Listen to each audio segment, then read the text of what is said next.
25,002, 25,003।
जानकारी है, जो जानना चाहेंगे बता सकता, जो सुनना चाहेंगे सुना सकता। आइए आइए मोहतरमा, ये जो सलीब है ना, ये रोम से निकलते ही पहला है एक नमूना। इसे आप नमूनों का नमूना भी कह सकती हैं, क्योंकि नो डाउट इसके बाद नमूने ही नमूने हैं। रोम से कांपता था, एफियन सड़क के दोनों तरफ। और आपको मालूम है कुल मिलाकर कितने हैं? 6472 6472 इतनी लकड़ी आप कहते हैं इतनी लकड़ी है, लेकिन इन नमूनों की भी कीमत कोई कम नहीं है। यही स्पार्टकस है? ऐसा कैसे हो सकता है मोहतरमा? तुम्हें इतना भी नहीं पता कि स्पार्टकस की लाश नहीं मिली? अरे पोटी पोटी हो गया, मैदान में स्पार्टकस के टुकड़े टुकड़े हो गए, मगर ये आदमी, इसको जिंदा पकड़ा गया था। नाम था फेब्रिक्स, गॉड का रहने वाला, सांड की तरह ताकतवर। पूरे 4 दिन लगे थे मरने, 4 दिन। और आपको मालूम है इसके आखिरी अल्फाज क्या थे? क्या? एक अजीब सी बात, मैं फिर लौटूंगा लाखों की तादाद में, करोड़ों की तादाद में। मैं फिर लौटूंगा लाखों की तादाद में।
या फिर स्पार्टकस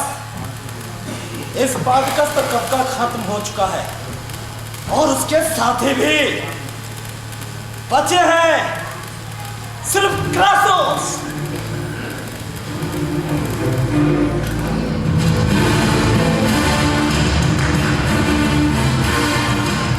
रोमन तहजीब के मुहाफिज वीर सेनापति क्रासोस, बचे हैं क्राकोस।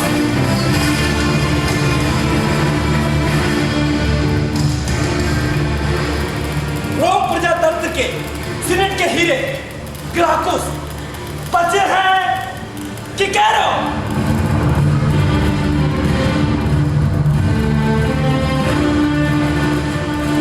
तेज अक्ल और काबिल सलाह वाले दार्शनिक नौजवान किकेरो, बचे हैं ब्राकोस और हेलेना।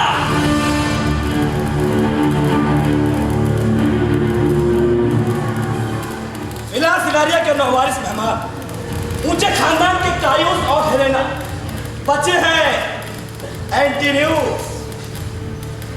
फिलहाल सिलारिया के अलावा और भी बहुत सी मिलकत के मालिक एंटीन्यूस।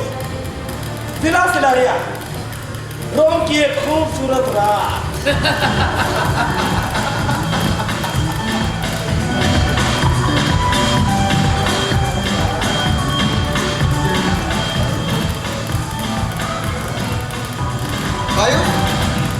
ठीक है, अगर एक घोड़े के बजाय 2 गुलामों से हल चलवाया जाए तो बिलाशक काम ज्यादा होगा।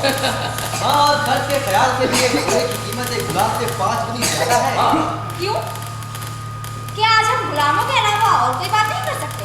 गुलाम एक बहुत जरूरी चीज है, क्योंकि रोम की बुनियाद इन्हीं गुलामों पर टिकी है। क्या मतलब है तुम्हारा? क्यों, क्या कुछ गलत कहा? मुझे तो नहीं लगता कि रोम की बुनियाद इन गुलामों पर टिकी है। हम लोग रोमन हैं, कोई आम आदमी नहीं। इतना तो मंजूर करते ही होंगे। बेशक। क्यों, कैसे? क्योंकि असल में रोम ने ही सबसे पहले गुलामों के इस्तेमाल को समझा। लेकिन गुलाम तो रोम से भी बहुत पहले से है। हाँ, ये बिल्कुल ठीक है कि गुलाम बहुत पहले भी थे, पर कुछ यहाँ थे कुछ वहाँ। लेकिन हमारे रोम में गुलाम ही खेती बाड़ी करते हैं, गुलाम ही इमारतें बनाते हैं, जूते बनाते हैं गुलाम, खाना पकाते हैं गुलाम, गुलाम ही हमारे बच्चों को पालते हैं, सब कुछ गुलाम ही करते हैं। गुलाम गुलाम गुलाम। क्या रोम से पहले दुनिया में ऐसा कभी हुआ? हाँ हाँ ठीक है, लेकिन इससे हम सब पर क्या फर्क पड़ता है? कुछ नहीं, पर फिर भी हमें इसे समझना जरूर चाहिए। हमें समझने की क्या जरूरत है? अगर नहीं समझे तो एक दिन वो हमें बर्बाद कर देंगे। अरे आप तो कापा से ही आ रहे हैं, ठीक है ना? क्या आते वक्त एपीएल सड़क के दोनों तरफ नहीं देखा? ये कोई सबूत नहीं है। और क्या सबूत होगा? हाँ, स्पार्टकस के टुकड़े टुकड़े हो जाने से ये तो साफ जाहिर होता है कि रोम साम्राज्य को गुलाम तो बिल्कुल भी बर्बाद नहीं कर सकते। लेकिन स्पार्टकस पैदा तो उसे रोम के हालात नहीं किया था। स्पार्टकस बस एक गंदे नाले का कीड़ा था और उसी में बह गया। ठीक है, पर रोम की बुनियाद भी इसी गंदे नाले पर टिकी है।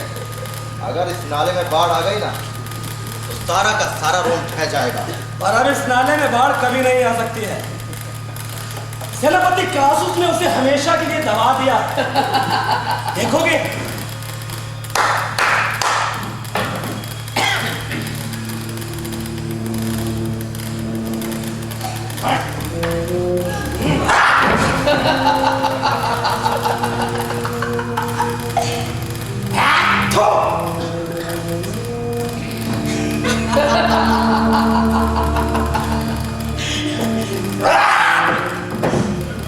देखा, बाढ़ कभी नहीं आ सकती।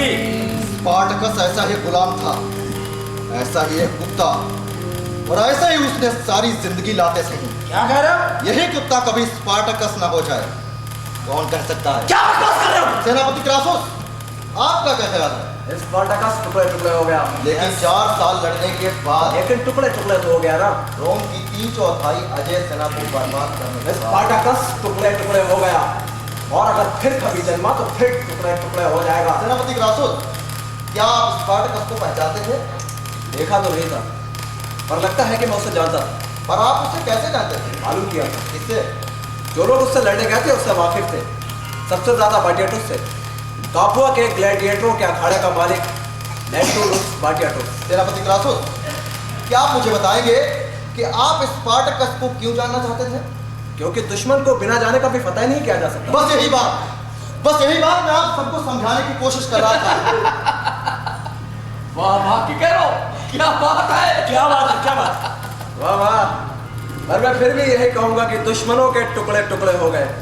कम से कम अब आप जिनको जानना चाहते हैं वो दुश्मन नहीं, गुलाम है। हाँ, अच्छा, अब मुझे इजाजत दें। बाटियाटुस ने क्या बताया वो आप हमें नहीं बताएंगे? वो बहुत लंबी दास्तान है, इन लोगों को रास नहीं आएगी। तो चलिए हम लोग बाग में चलकर बातें करते हैं। चलिए।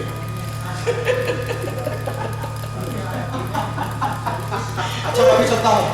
नमस्कार। नींद आ रही है? नींद तो नहीं, पर कुछ लिखना है। ऐसा क्या लिखना है? गंदे नाले का इतिहास।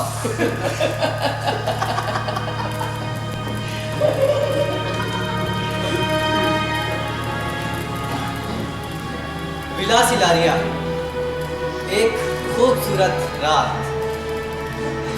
ग्राकुस बाग में एंटोनियस क्लाउडिया के कमरे में क्रासुस हेलेना को कहानी सुना रहा है, बाटियाटुस की कहानी। जब रोम की बहादुर फौज काफी कुछ बर्बाद हो चुकी थी और रोम का काफी हिस्सा गुलामों की फौज के कब्जे में था, तब सेनापति क्रासुस को जिम्मेदार बना दिया गया।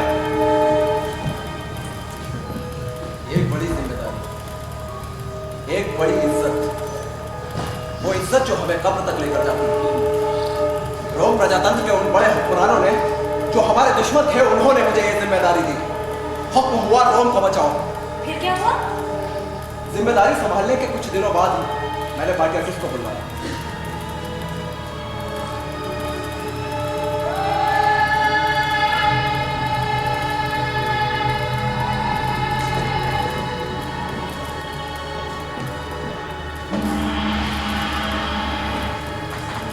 जब जब सेना की जिम्मेदारी दी जाती है, शरीफ लोगों का यही हाल होता है। मैं मेहनत से पैसे 2 पैसे कमाता हूं तो लोगों की आंखें फटी की फटी रह जाती है। अरे किसी बड़े खानदान में पैदा हुआ होता तब ना होता अपना फायदा। आज इसे घूस दो, कल उसे मक्खन लगाओ, और सेनापति जैसी कोई चीज बुलाए तो सल्तनत के एक कोने से दूसरे कोने तक दौड़ लगाओ। यही है हमारा इंसाफ पसंद रोम और उसका इंसाफ। छावनी यही है। कहाँ जाना है? मैं लेंटलुस 42 कापुआ से आया हूँ। अरे साहब, सेनापति क्रासस आपका ही इंतजार कर रहा है, आइए सर। चलिए।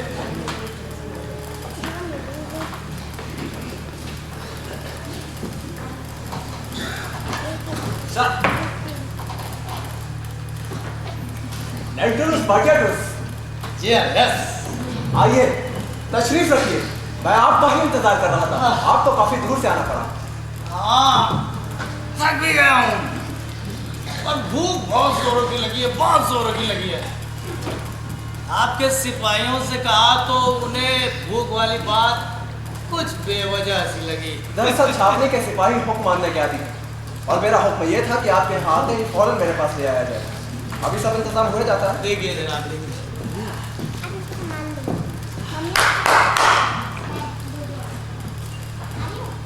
ले जाओ। आइए सर। हाँ, चलिए।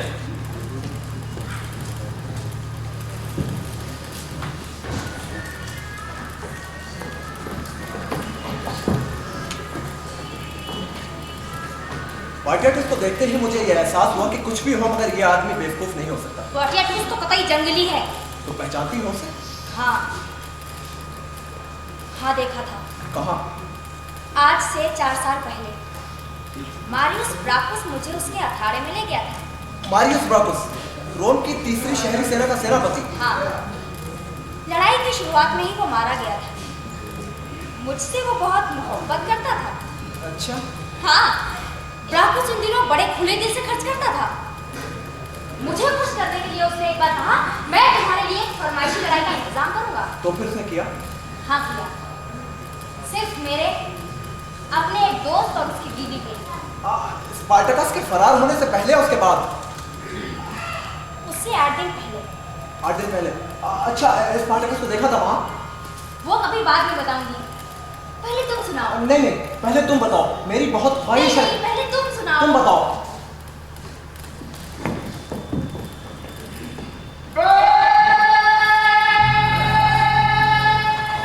शराब बहुत अच्छी थी, बहुत अच्छी थी शराब, बहुत अच्छी थी। और मिलेगी क्या? जरूर। सेनापति जी, आपने इतनी दूर से मुझे सिर्फ स्पार्टकस के बारे में जानने के लिए बुलाया है ना? आपका इतना लंबा सफर तय करके आने के लिए मैं आपका एहसानमंद। एहसानमंद? आप और एहसानमंद? सेनापति जी, मुझे जैसे आम आदमी के साथ एहसानमंदी का क्या रिश्ता? आप जो है ना, मुझे तुम कहो, तुम, क्योंकि आपकी सेना के एक छोटे से छोटा सिपाही मुझे तुम कहकर बुलाता। आप मुझे तुम कहो। मैं तो सिर्फ लैनिस्टर हूँ, लैनिस्टर, लड़ाई के अखाड़े का मालिक। और इस वक्त आप हमारे मेहमान हैं। खैर छोड़िए, बताइए आप मुझसे क्या जानना चाहते हैं? मैं जानना चाहता हूँ स्पार्टकस कौन था, वो क्या था? सिर्फ आप ही उसे जानते हैं। मैं सिर्फ उसे जानता ही नहीं, बल्कि उसकी रग रग से वाकिफ हूँ। तो फिर आप सिर्फ इतना बताइए कि मेरे जो भी सिपाही उससे लड़ने गए थे उसे नहीं पहचानते। वो तो बस फरार गुलामों से लड़ने गए थे। उन्होंने सोचा था कि जाकर भोंपू बजाकर, नगाड़ा बजाकर और एक आध भाला इधर उधर फेंक कर गुलामों को ठंडा कर देंगे, बस इसी उम्मीद में कि वे गुलामों को बर्बाद कर देंगे, हमारी फौजें बर्बाद होती रहेंगी। आज ये हमारी आखिरी कोशिश है और अगर हम इसमें भी नाकामयाब रहे तो रोम हमेशा हमेशा के लिए बर्बाद हो जाएगा। मजाक समझ रहे हैं इसे आप? हुजूर, सच्चाई में अक्सर मजाक छिपा रहता, अक्सर। रोम नहीं रहेगा, रोम नहीं रहेगा, स्पार्टकस रहेगा। क्या? गुलाम स्पार्टकस। पर ये खरीदा हुआ गुलाम ये किस वजह से लड़ता है मैं नहीं जानता। मैं नहीं जानता कि ये दुनिया भर का कूड़ा इकट्ठा करके कैसे ताकतवर फौजों को एक के बाद एक करके खत्म करता चला जा रहा है। और इसीलिए मैंने तुम्हें कहा, ओह, आपको काफा से यहाँ पर बुलाया। पहली बात, वो आदमी स्पार्टकस क्या करता था? वो कहाँ से मिला था आपको? जहां से ज्यादातर गुलाम निकलते हैं। कहाँ से निकलते हैं? ग्लैडिएटर क्या बोला है? क्या कोई भी गुलाम नहीं सेनापति जी, नहीं, कम से कम मेरे अखाड़े में तो बिल्कुल नहीं। नहीं वे गुलाम जो घरों में काम करते हैं, और नहीं वे जो खेती बाड़ी संभालते हैं। ऐसे लोग आखिर आपको मिलते कहाँ से? दुनिया में केवल एक ही जगह है जहां ऐसे लोग पाए जाते हैं, खदान, खान। खान? हाँ, खान। वो एक ऐसी जगह है जहां से आपके जंगल, आपकी फौजें, यहां तक कि फांसी का तख्ता तक बेहतर है। वहीं से मेरे दलाल इन मालों को खरीदते। वहीं जहां सोने की खानें हैं, वहीं एक सोने की खान में हमें स्पार्टकस मिला था। स्पार्टकस एक कोरू था। कोरू का मतलब जानते हैं आप? यह मिस्र का लफ्ज है। कोरू का मतलब होता है 3 पीढ़ी का गुलाम। गुलाम का लड़का गुलाम और उसका भी लड़का गुलाम। या दूसरे लफ्जों में क्या है तो कोरू का मतलब होता है एक गंदा घिनौना जीव जिसे दूसरे जीव नापाक समझते हैं। पर इस वक्त आप हमारे शाही मेहमान हैं, मैं आपको नापाक नहीं समझता। अच्छा सेनापति जी, आप मुझे एक बात बताइए, मुझे इस वक्त किसकी जरूरत है? बताइए, आप किसकी जरूरत है? दुनिया मैंने भी देखी और आपने भी सेनापति। बताइए किस चीज की जरूरत है? औरत। आप छावनी में औरतें तो रखते होंगे, जरूर रखते होंगे, जरूर नहीं रखते होंगे जरूर। औरत को पहले आप स्पार्टकस और मिस्र के खान के बारे में बताइए, और आपके बाद उसके बाद। स्पार्टकस, मिस्र की खान।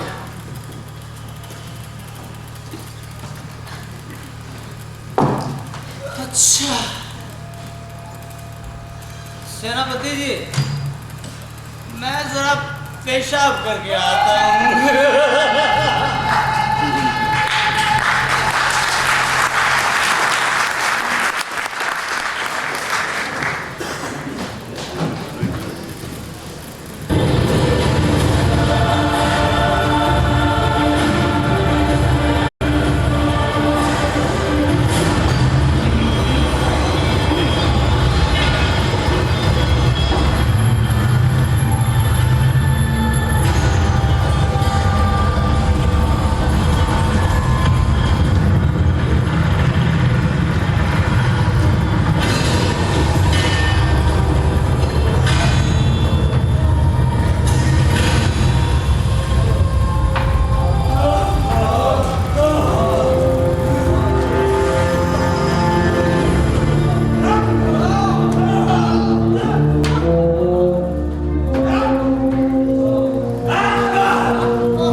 शहर से नील नदी के किनारे किनारे चलो, नरक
वारिनिया, वारिनिया, साली कुतिया। 500 दिनार में खरीदा था, 500 दिनार में। बीवी बन गई साली स्पार्टकस की।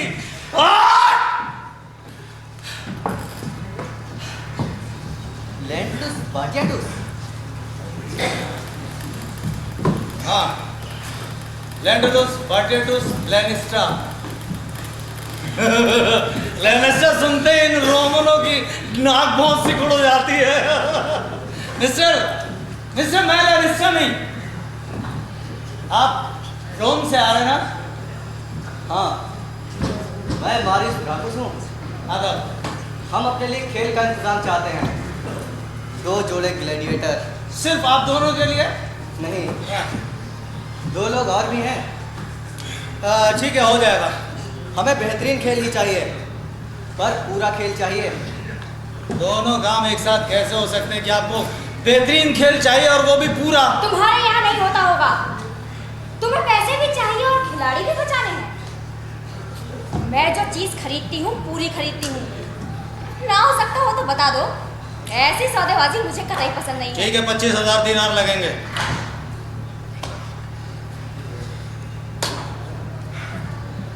ठीक है, पर एक बात, बेईमानी नहीं होनी चाहिए।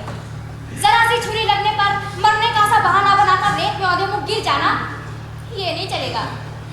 अगर ऐसा हुआ तो तुम्हारे आदमियों को उनका गला उसी वक्त अखाड़े में काटना पड़ेगा। और ये बात उन ग्लैडिएटरों को भी पता होनी चाहिए। ठीक है, बिल्कुल ऐसे ही होगा। ठीक है, तो फिर खेल कल सुबह हो सकता है। हाँ, होने को तो कल सुबह भी हो सकता है, लेकिन मैं फिर आगाह किए देता हूँ फिर कि खेल 2 मिनट में भी खत्म हो सकता है। मुझे आगाह करने की कोशिश मत करो लैनिस्ट्रा। खिलाड़ियों को देखोगी? देख सकते हैं। Yes, of course. ठीक है, चलो।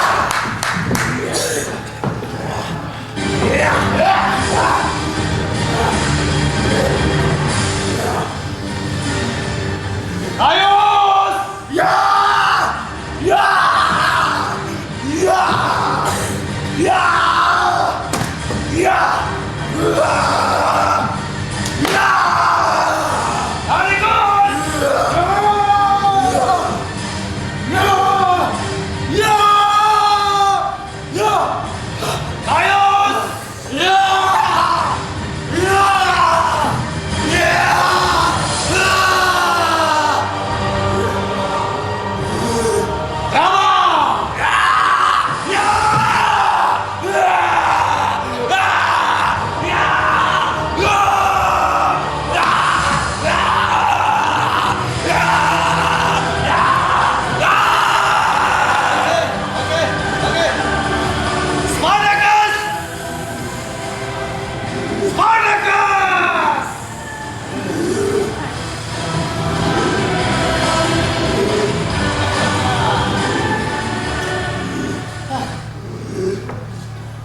खिलाड़ी पसंद आए? चलेंगे, पर वो चुप भेड़ किसी चेहरे वाला वो लड़ भी सकता है? पता नहीं लगता। चेहरे से कुछ पता नहीं चलता। उसका छुरे पर बहुत बैठा हुआ हाथ है। मैंने जानबूझकर उसको लिया है।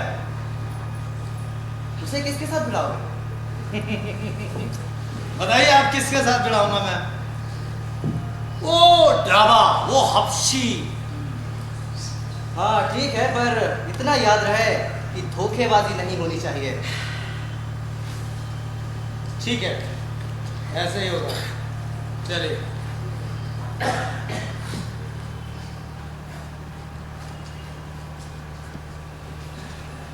उसी दिन मैंने पहली बार स्पार्टकस को देखा था,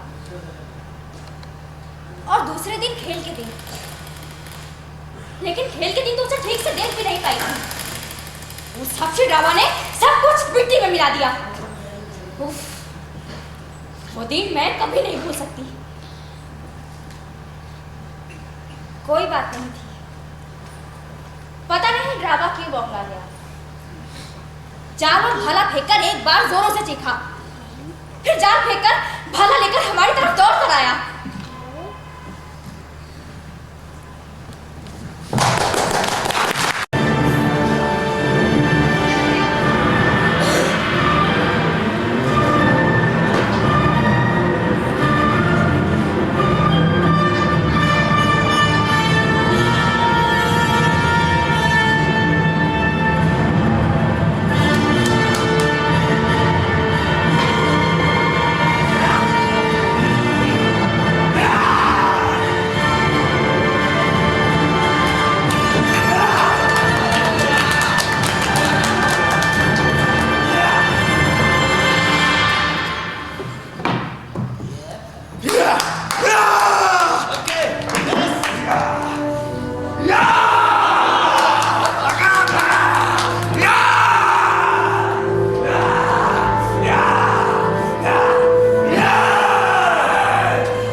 कोई बात नहीं थी, पता नहीं क्यों बौखला गया था।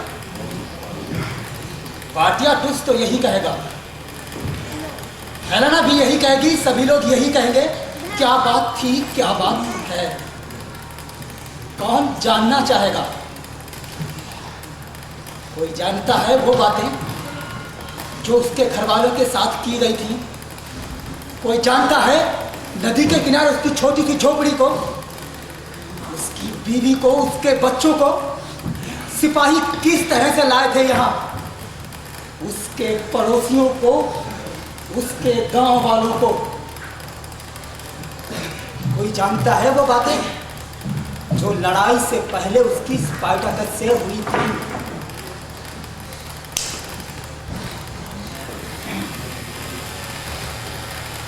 स्पार्टकस क्या है ड्रामा? खुदा जिसको चाहता है ना उन्हें बचपन में उठा लेता है। नहीं, तुम खुदा पर यकीन नहीं करते। नहीं, तब फिर किस पर यकीन करते हो स्पार्टकस? यकीन करता हूँ तुम पर और अपने आप पर। हम लोग यनिस्टा के कसाई खाने के गोश्त के टुकड़े हैं, टुकड़े। मैं बहुत दिन जी लिया इस खाने में। मैं अपने घर से बहुत दूर, अपने बचपन से बहुत दूर हूँ। स्पार्टकस, मैं आज तुमसे नहीं लड़ूंगा। नहीं लड़े तो हम दोनों को ही मार दिया जाएगा। तो तुम मुझे मार देना, मैं अब और जीना नहीं चाहता। हम गुलाम, जिंदगी के अलावा हमारे पास और है ही क्या? स्पार्टकस, तुम मेरे दोस्त हो। ग्लैडिएटर के साथ दोस्ती मत कर। हजारों बार ये सुना है और हजारों बार कहा भी है। 32 ग्लैडिएटर मेरे हाथ से मौत पा चुके हैं। फिर भी तुम मेरे दोस्त हो स्पार्टकस। स्पार्टकस, आखिर आदमी पैदा किस लिए होता है? जीने के लिए, सिर्फ इतनी सी बात के लिए। हाँ, सिर्फ इतनी सी बात। तुम्हारा जवाब मैं कुछ समझ नहीं पाया। क्यों स्पार्टकस, क्यों डाला? छोटा बच्चा तक इसे जानता है, माँ के पेट से पैदा होते ही इसे जान जाता है। इससे साफ जवाब और क्या हो सकता है? आदमी पैदा होता है जीने के लिए और जिंदा रहता है जब तक उसे मौत न आ जाए। और हम जीते हैं दोस्त का खून करके। फिर भी जीना पड़ता है बाबा, फिर भी जीना पड़ता है।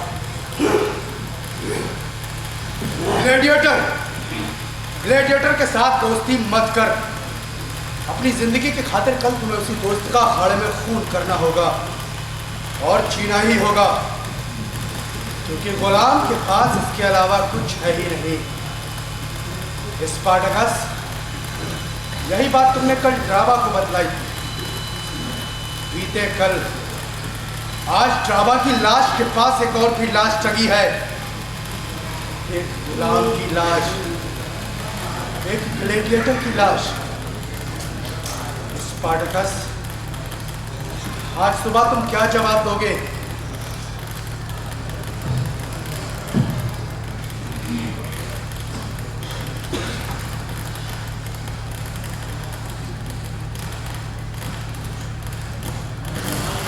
स्पार्टकस, क्या कल तुम ड्राबा से लड़े थे? नहीं, लेकिन ड्राबा तो किसी को नहीं मार पाया था। अगर मरना ही है तो यूं ही क्यों मरे? यानी कुछ तुम क्या उससे बेहतर मौत मरोगे? यह भी अखाड़े के कुत्ते की मौत मरेगा और स्पार्टकस तुम भी। तुम कौन सी मौत मरोगे? तुम्हारी सी। ड्राबा ने मुझे दोस्त कहा था। यह उसकी बदकिस्मती थी और तुम्हारी भी। स्पार्टकस, क्या बात है गानिकुस? मैं भी तुम्हें दोस्त मानता हूँ। ग्लैडिएटर के साथ दोस्ती मत करो। ठीक है ना स्पार्टकस? उधर क्या देख रहे हो स्पार्टकस? मालूम नहीं। मालूम नहीं? तुम्हें सब मालूम है। त्रास के लोग तुम्हें बिना वजह बाबा नहीं कहते। ड्राबा भी तुम्हें बाबा कहता था। तुम आखिर मुझसे क्यों नहीं लड़े? क्या मेरी बारी आने पर तुम मुझसे लड़ोगे? मैं आज के बाद किसी ग्लैडिएटर से नहीं लड़ूंगा। मैं और कुछ नहीं जानता, सिर्फ इतना ही जानता, अब से कुछ वक्त पहले तक भी नहीं जानता था, पर अभी इसी वक्त जाना है। बाबा, अब तुम्हें क्या करना है? वक्त खुद बताएगा गानिकुस। मुझे नहीं मालूम है। हाँ मालूम है, मैं खुलकर बोलना चाहता हूँ। हम सबको खड़े होकर खुलकर बोलना है। बोलो स्पार्टकस, लेकिन एक बात बोलने का मतलब है बोलना, ना कि वापस लौटना। सिपाही हमें रोकने आएंगे। ऐसा नहीं हो सकता स्पार्टकस। बातें बंद करो।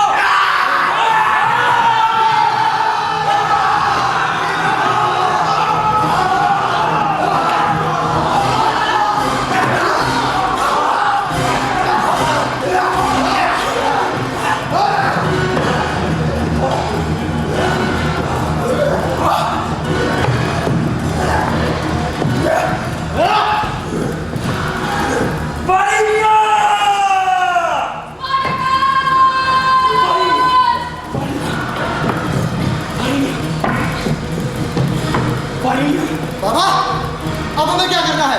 कहाँ जाना है? कहीं दूर निकल जाएंगे, लड़ेंगे, आजाद होंगे।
अब सब आजाद हैं।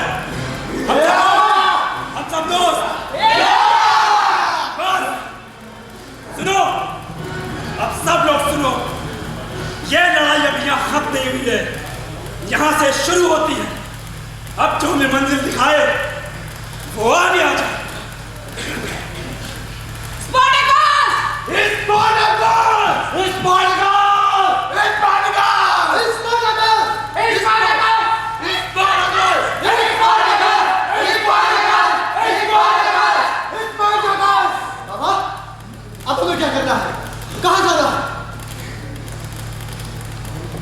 एक खेत से दूसरे खेत, एक गांव से दूसरे गांव, जहां जाएंगे गुलामों को आजाद करेंगे, उन्हें अपने साथ लेंगे।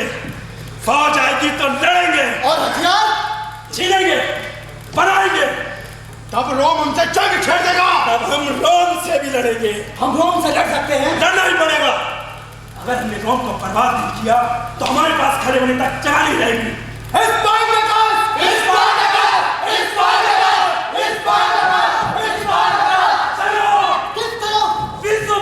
पहाड़ की तरफ।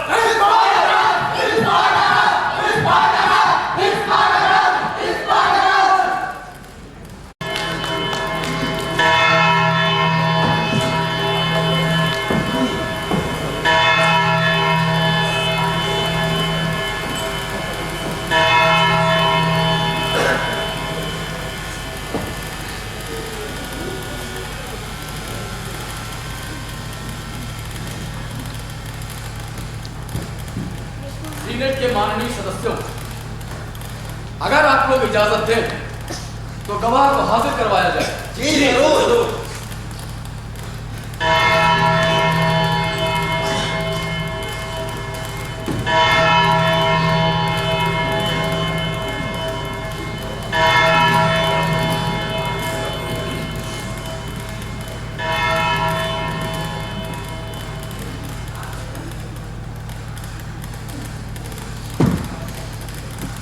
तुम्हारा नाम? जोर से बोलो, डरो मत। अरालुस पोर्थुस। अरालुस पोर्थुस, तुम्हें इस पवित्र सीनेट में खुदा को हाजिर नाजिर जानकर हकीकत बयान करना है। तुम्हारी उम्र? 25 साल। पेशा? रोम के शहरी दस्ते का सिपाही हूँ। इस दस्ते का? तीसरे दस्ते का। अरालुस पोर्थुस, तुम्हारे और तुम्हारे साथ के 5 अन्य दस्तों के साथ कापुआ से दक्षिण के सफर में क्या क्या हुआ, इसे सीनेट के माननीय सदस्यों के सामने बयान करो। डरो मत, तुम्हें कोई नुकसान नहीं पहुंचेगा और तुम्हारा बयान भी गोपनीय रखा जाएगा। बारिश से भीग कर तो सब लोग और भी चिड़चिड़े हो गए थे। उसी वक्त 4 गुलाम पहाड़ी से उतर कर नीचे आए। ग्लैडिएटर? नहीं, फिर? शायद घरों में या खेती में काम करने वाले गुलाम। फिर उनको मार दिया गया। क्यों? ये तो मुझे नहीं मालूम, पर ये सब दूसरे दस्ते के सिपाहियों ने किया। पहले उन्होंने कतार तोड़कर उस औरत को पकड़ लिया और जब वे गुलाम से बचाने बढ़े तो उन्हें भाले से छेड़ दिया। मैं जब वहां पहुंचा, अच्छा, तो तुमने भी कतार तोड़ी थी? सभी ने तोड़ दी थी। फिर क्या हुआ? पड़ाव डालने की तैयारी होने लगी। थोड़ी थोड़ी चांदनी वहां थी। मैं वहां सो गया। तुम्हारी नींद कैसे टूटी? बोलो।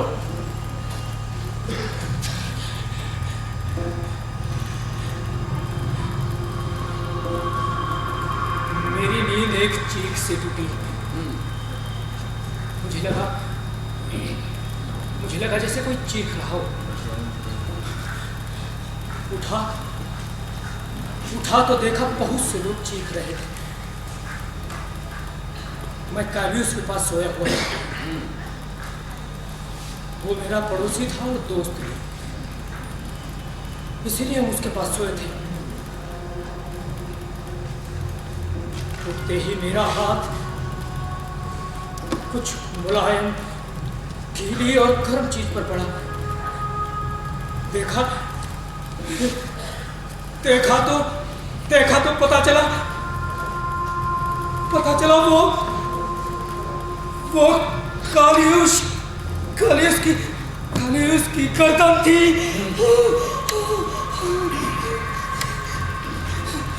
चारों तरफ से चीखें पड़ रही थी और खून बह रहा था।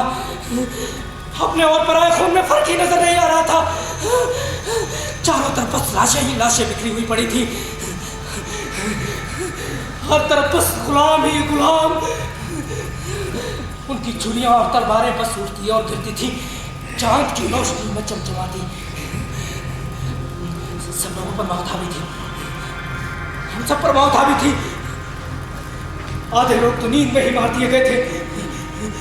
जिन्होंने उठकर भागने की कोशिश की थी वे भी मार दिए गए।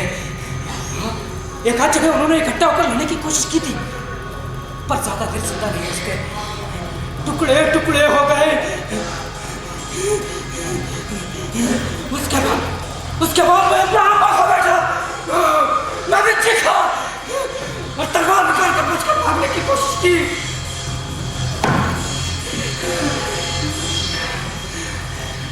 मैं जानता हूं ये गलत था,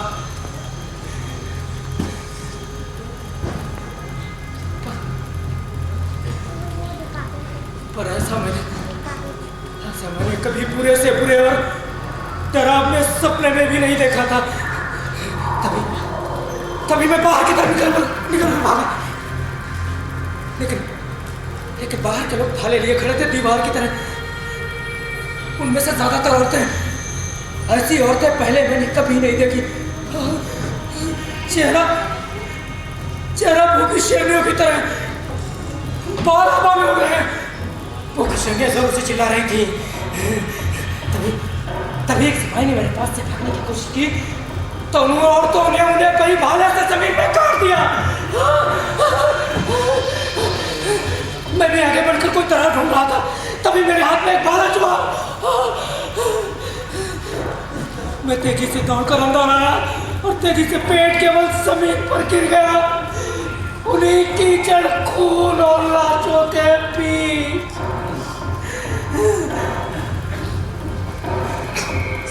सेनापति को भी मार डाला गया था। हाँ, हाँ हाँ, मैंने देखा उन्हें बिस्तरे में ही मार डाला गया था। सभी को मार डाला। कोई नहीं बचा। सिवाय मेरे कोई नहीं बचा। ये कैसे पता चला कि सबको मार डाला गया था?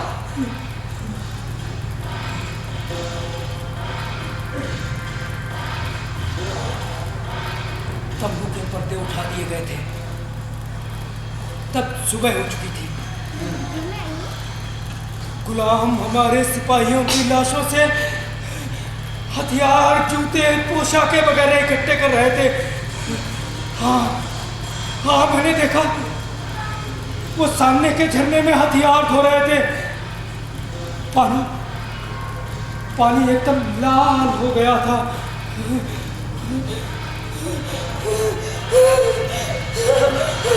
हजारों छुरे, हजारों भाले, सब हमारे हैं, सब हमारा खून। वे कितने गुलाम थे? 700, 800, 1000, अरे मालूम नहीं। लाशों का उन्होंने क्या किया? कुछ नहीं, लाशें वहीं पड़ी रही। हाँ, मैंने देखा वे आ जा रहे थे, घूम रहे थे, टहल रहे थे। हाँ, मैंने देखा वे लोग खा भी रहे थे उन्हीं लाशों के बीच। फिर उसके बाद क्या हुआ? उसके बाद 5-6 ग्रेडेटर तंबू में दाखिल हुए, अलग अलग जगह के। उनमें खच्ची भी था, थ्रास का, उनका सरदार शायद। काले बाल, चपटा मुंह, ठहरी हुई आंखें, पलक तक नहीं झपका रहा था। देखने में ठंडा, गुमसुम, खामोश। सच में उसे पहली बार ही देखते मैं खौफ आ गया था। क्या कहा उसने? उसने कहा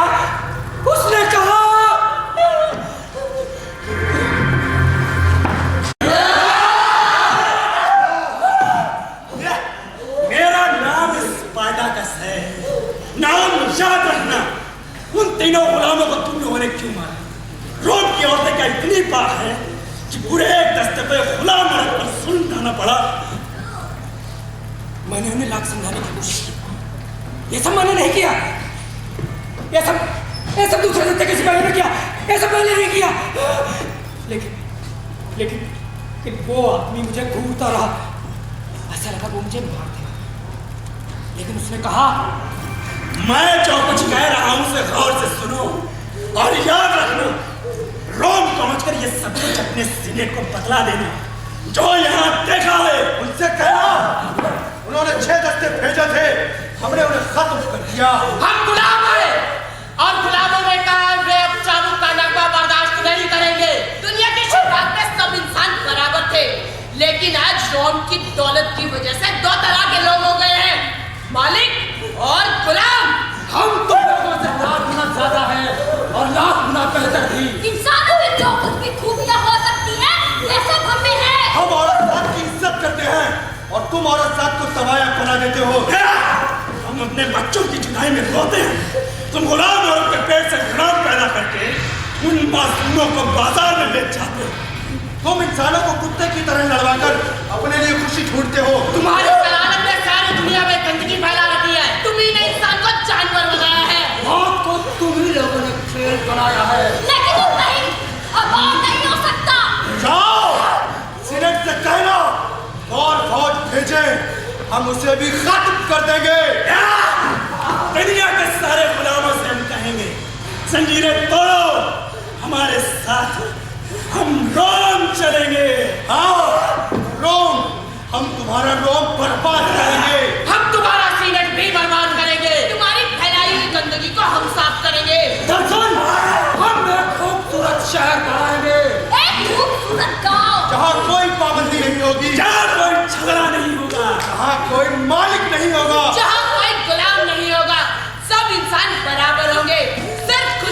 ही अमन होगा, चैन होगा।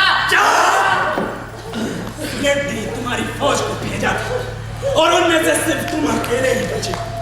जाओ उनसे कहना गुलाम स्पार्टाकस ने कहा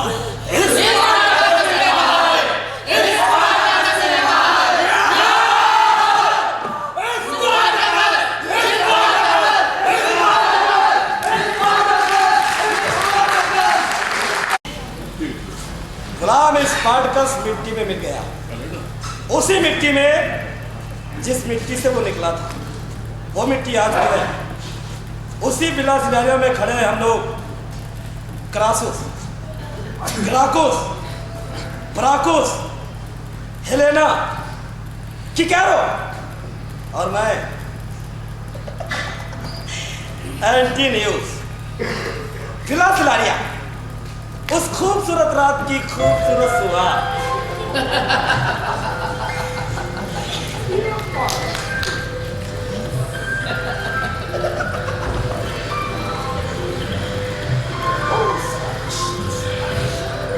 mister Antinous, yes yes. Greek संतराशी में ऐसी क्या खासियत है? मेरी तो कुछ समझ में नहीं आता। उन्होंने ऐसा क्या किया 1000 साल पहले मिस्र में नहीं हुआ? लेकिन मुझे ग्रीक मूर्तियां बहुत पसंद है। उनमें अपनी सफाई या सादगी है, बाद में अच्छी लगती है। तब तो स्पार्टकस की बनवाई हुई मूर्तियां और बाद में सजा सकते थे। लेकिन अफसोस, हमारे दोस्त सेनापति क्रासुस ने उन्हें तहस नहस करवा दिया। मूर्ति? होल्डा बहुत जरूरी था। कौन सी मूर्ति? वेसुवियस के ढाल पर स्पार्टाकस ने कुछ पत्थर की मूर्तियां बनवाई थी। उनके साथ ग्रीस के कुछ गुलाम संतरास भी थे। उन्हें तोड़ने के हुक्मनामे पर यूनिट की तरफ से मैंने ही दस्तखत किए थे। क्यों? क्यों नहीं? कूड़ा ही अगर कूड़े की मूर्ति बनाए तो, अगर साफ ना करे तो क्या करे? किसकी मूर्तियां थी? मैंने नहीं देखी थी, क्रासुस को मालूम है। 3 ग्लैडिएटर, एक थ्रास, एक गॉल, एक हबशी और उनके पीछे एक औरत जिसके एक हाथ में कुदाल और दूसरे हाथ में राजमिस्त्री की करनी। इससे क्या मतलब निकलता है मैं नहीं जानता, पर मूर्तियां बहुत खूबसूरत है, खासकर उस औरत की मूर्ति। उसे भी तोड़ दिया? क्यों? उसे क्यों बचा कर रखना था? स्पार्टाकस की याद दिलाने के लिए? क्या फर्क पड़ता है इससे? रोम क्या इतना कमजोर है कि स्पार्टाकस की बनी एक मूर्ति से फर्क पड़ जाता? हाँ, मूर्तियां तो सीनेट के हुक्म से ही तोड़ी गई थी, मगर यह असली बात नहीं थी। गुलामों की बगावत को हमें छोटा करके दिखाना था। गुलामों ने रोम को जो तकलीफें दी थी, वो अगर लोगों के सामने आ जाती तो रोम की शान उठने की बजाय और गिर जाती। मगर दोस्तों से क्या छुपाना, स्पार्टाकस और उसके साथी गुलामों ने 4 साल में 5 पूरी की पूरी फौजें तबाह कर दी। स्पार्टाकस के साथ 45,000 गुलाम थे। सल्तनत के ज्यादातर गुलामों ने इस बगावत में हिस्सा नहीं लिया था। अगर लेते तो रोम पूरी तरह से बर्बाद हो जाता। मूर्तियां मैंने ही तोड़ी थी, और अगर सीनेट का हुक्म ना भी होता तब भी मैं उन्हें तोड़ देता। दुनिया में मालिक और गुलाम थे और हमेशा रहेंगे, यही खुदा का निजाम है। स्पार्टाकस क्या था लोगों को बुलाना पड़ेगा। स्पार्टाकस रोम बर्बाद कर सकता था। मैं यकीन नहीं करता। यकीन न करना ही बेहतर है मिस्टर कायूस, क्योंकि यकीन न करने के लिए ही आज एपीएल सड़क पर 6472 सलीब खड़े हैं। यस, मैं तो यकीन करता हूं, क्योंकि मुझे स्पार्टाकस से लड़ना पड़ा, उसे जीतना पड़ा। पर उस औरत की मूर्ति को बचाए रखने से स्पार्टाकस का कौन सा दस्तावेज याद रह जाता? बहुत से लोग कहा करते हैं वो वारिनिया थी। वारिनिया? हाँ, वारिनिया, स्पार्टाकस की बीवी। गुलाम की कोई बीवी नहीं हो सकती। हमेशा उपवास करते रहते हो।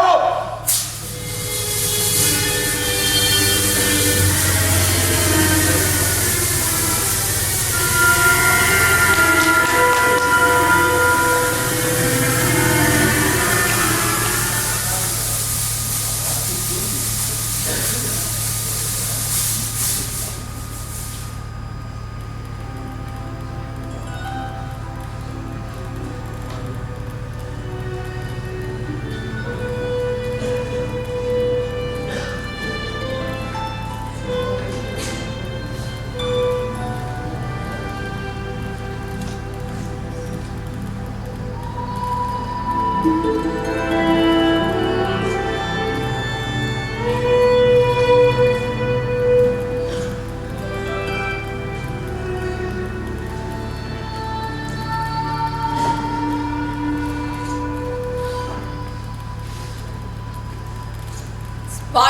की रूह। कुछ दिनों बाद ये सब स्पार्टकस को भूल जाए।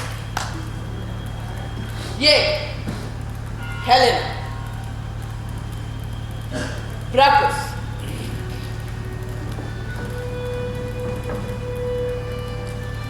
एंटीनियस,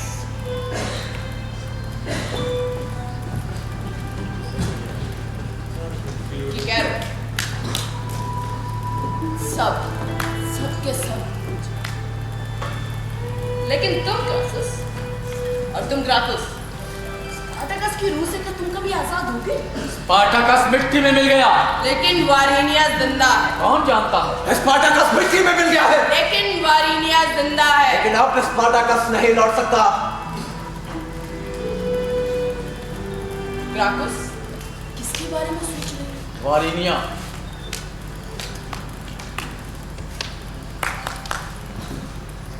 ग्राकुस, किसके बारे में सोच रहे हो? वारिनिया। वारिनिया एक गुलाम औरत। रोम के बाजार में ऐसी हजारों गुलाम औरतें बिक रही हैं। स्पार्टकस की फौज बर्बाद हो जाने के बाद 22,000 गुलाम औरतें थीं। इनमें से कुछ भालों से छिप गई। 12,000 सिपाहियों की लूट का माल बन गई और बाकी बाजार में ले आई गई। उन्हीं में से एक है वारिनिया। इसको लेकर तुम लोगों में इतना सिरदर्द क्यों? ग्राकुस, ग्रासस, नहीं जानते क्यों? मैं जानती हूँ। स्पार्टकस मर चुका है। स्पार्टकस वारिनिया से प्रेम करता है। प्रेम जैसी कोई चीज नहीं होती है। तुम लोगों में नहीं है, रोम में नहीं है, गुलामों में है, स्पार्टकस में थी। उसकी कोई कीमत नहीं है। वारिनिया स्पार्टकस से प्रेम करती है। लेकिन स्पार्टकस मर चुका है। सेनापति क्रासस, तुम्हारी द्विवेदी की कहानी आज सारे रोम की जबान पर है। तुम सारे इसकी सारे रोम में कोई नहीं। तुम तंदुरुस्त हो, खूबसूरत हो। रोम की कोई भी हसीना तुम्हारे साथ सोना अपनी किस्मत समझेगी। लेकिन फिर भी क्रासस, गुलाम स्पार्टकस में जो था तुम में नहीं है। गलत। ऐसा क्या है जो मैं चाहूं मुझे न मिले?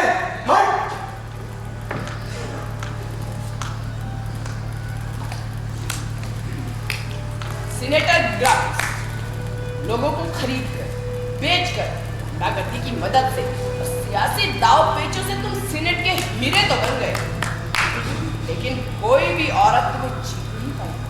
विवाह जैसी जंजीरों की भी तुम्हें जरूरत नहीं पड़ी, क्योंकि तुम्हारी जरूरतों के लिए काम होते ही काफी थी। जब चाह खरीद लिया, जब चाह बेच लिया। तुम कैसे समझोगे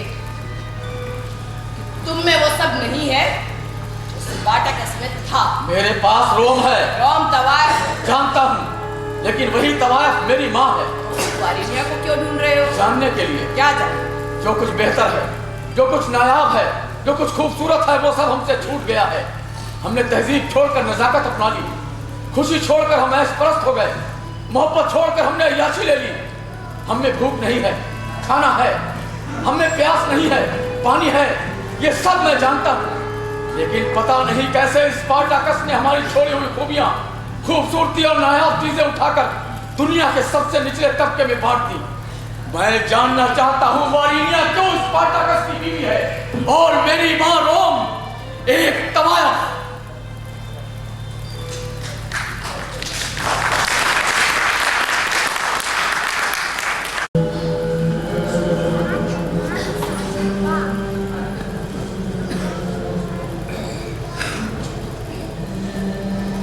इसके बाद सीनेटर ग्राकुस ने अपने दलालों के माध्यम से वारिनिया को खरीदना चाहा।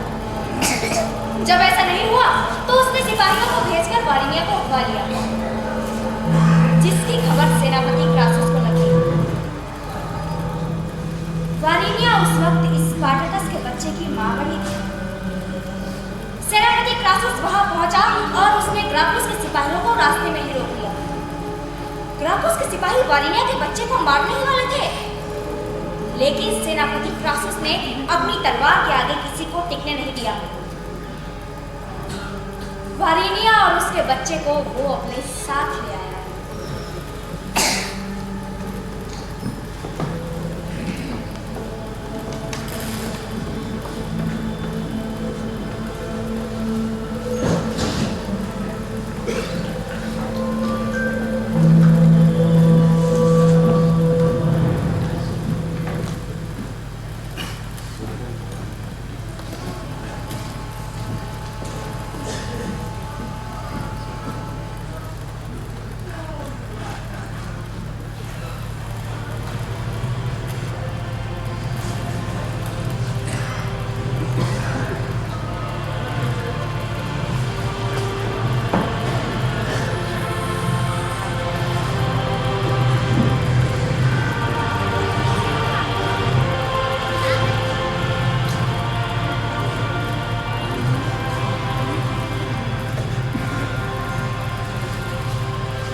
ऐसा कितने दिन चलेगा वारिनिया?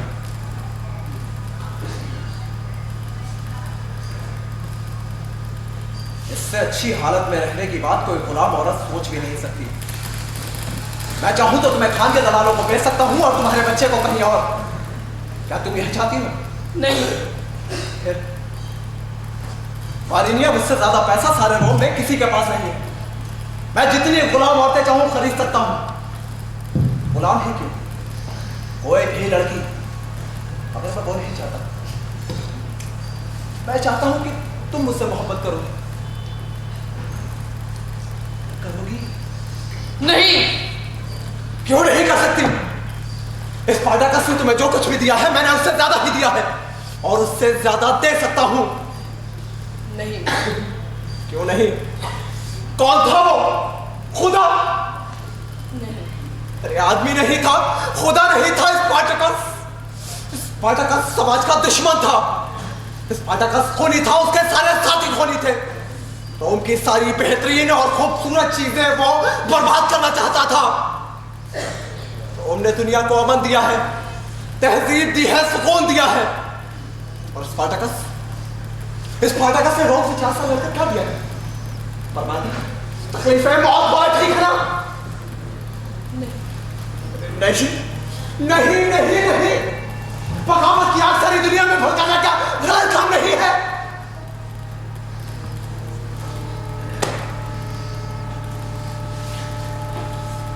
सुनो वारिनिया, रोम की ताकत की कोई हद नहीं है। आधी से ज्यादा दुनिया में रोम फैला हुआ है। रोम के सिपाहियों से सभी मुल्क कांपते हैं। गुलामों ने हमारी थोड़ी बहुत फौजें खत्म कर दी, पर इससे हमारे ऊपर थोड़ा सा भी असर नहीं पड़ा।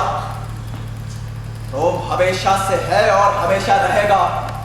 रोम को बर्बाद नहीं किया जा सकता। गुलाम स्पार्टाकस से कोशिश की थी मगर नहीं कर सका।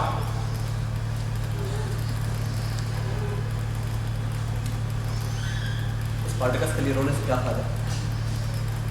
अपनी जिंदगी के बारे में सोचो। स्पार्टाकस को भूल जाओ। नहीं। वारिनिया, मुझे स्पार्टाकस के बारे में बताओ। मुझे समझने दो। मुझे स्पार्टाकस के बारे में बताओ। अगर मैं स्पार्टाकस को समझ सका तो शायद मैं भी स्पार्टाकस का जैसा बन सकूं। बोलो वारिनिया, बोलो वारिनिया, बोलो कुछ तो बोलो वारिनिया, वारिनिया बोलो।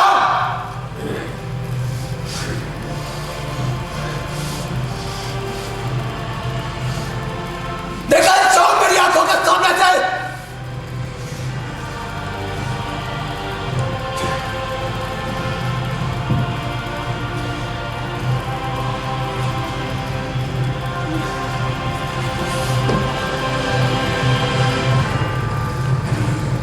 अरे जहन्नुम में जाओ।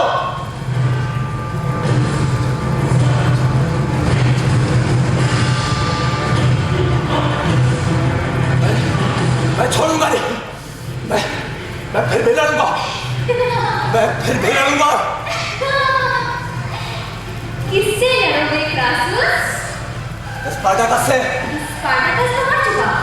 जिंदा है। वारिनिया के दिल में जिंदा है, उसे फिर मारना पड़ेगा। क्यों? क्योंकि मैं वारिनिया से मोहब्बत करता हूँ, इसलिए मुझे वारिनिया चाहिए। नहीं क्रासूस, तुम्हारे लड़ने की वजह ये नहीं है। तब क्या वजह है? रोम को बचाने के लिए तुम रोम हो। किससे बचाने के लिए? उन लोगों से, वो लोग जो तुम्हारे चारों तरफ हैं, तुम्हारे पैर के नीचे हैं। अगर इस स्पार्टाकस वारिनिया के दिल में जिंदा है, तो उनके दिलों में भी जिंदा है। वो गुलाम है। वारिनिया को गुलाम है। इसीलिए वारिनिया के दिल से इस स्पार्टाकस को निकालना होगा, वरना रोम बचेगा और ना तुम। बकवास, बकवास है ये सब। मैं वारिनिया से मोहब्बत करता हूँ, इसलिए लड़ रहा हूँ। नहीं क्रासूस, तुम्हें खौफ है। तुम अपने आप को बचाने के लिए लड़ रहे हो। नहीं, मैं फिर से बात करूंगा। मैं वारिनिया से फिर से बात करूंगा। वारिनिया मुझे स्पार्टाकस के बारे में बताओ। वारिनिया।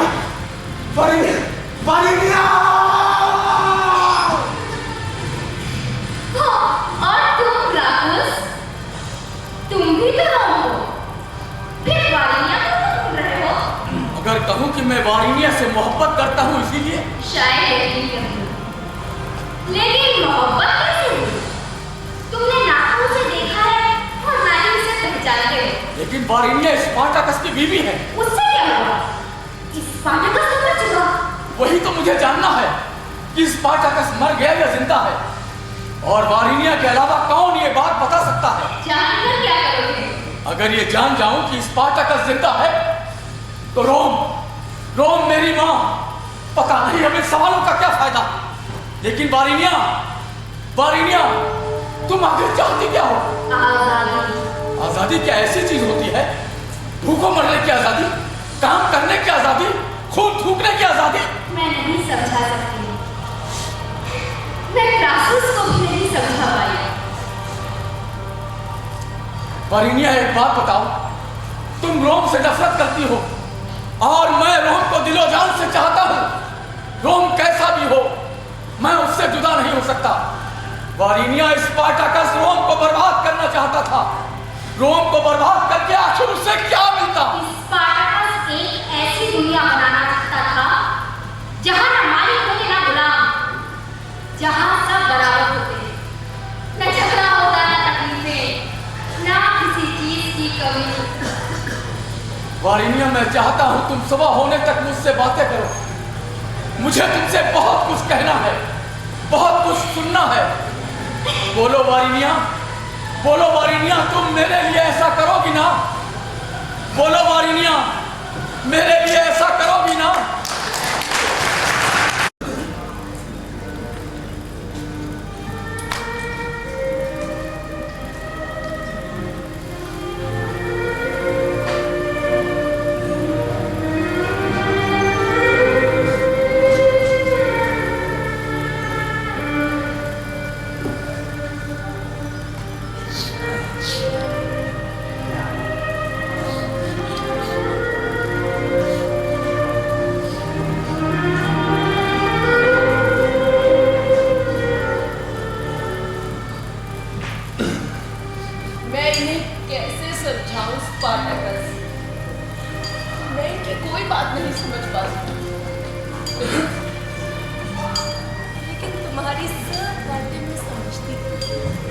मेरे हमदर्द थे, मेरे हमसफर थे, मेरे दोस्त थे। हम दोनों एक, हमने एक साथ काम किया, हम एक साथ लड़े। अरे जख्मों का मुझे खुद ब खुद पता लग जाता। अरे बदन के छूने से ही अरे जख्म मेरे हो जाते थे।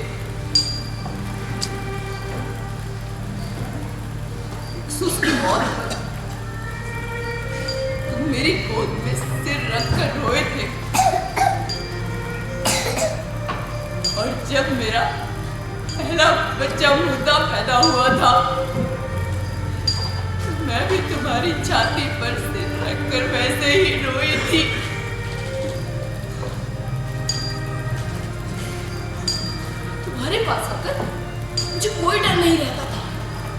पता था वो तो मुझे छू भी नहीं सकती, लेकिन तुम्हारी ये सब बातें इन लोगों को क्या बताऊं? लोग कहते हैं तुम कोई खास आदमी, दुनिया से अलग हो, लेकिन नहीं, तुम आदमी थे बहुत ही हम जैसे ही। तुम सीधे थे, साफ थे, नेक थे, तुम में चाहत थी, सबको चाहते थे, हम सबको चाहते थे। मैं भी यही सीखी हूँ, हम सब ये सीखे हैं, एक साथ रहकर, एक साथ लड़के, एक साथ काम कर। लेकिन तुम स्पार्टकस तो शुरू से ही ऐसे थे, इसलिए हम सब तुम्हारी बात सुनते थे, तुमसे सीखते थे। हम खराब थे लेकिन अच्छे होने की कोशिश करते थे, हम खूनी नहीं थे, हम कुछ ऐसे थे जिसे दुनिया ने पहले कभी नहीं देखा था। हम वो थे जो इंसान हो सकता है।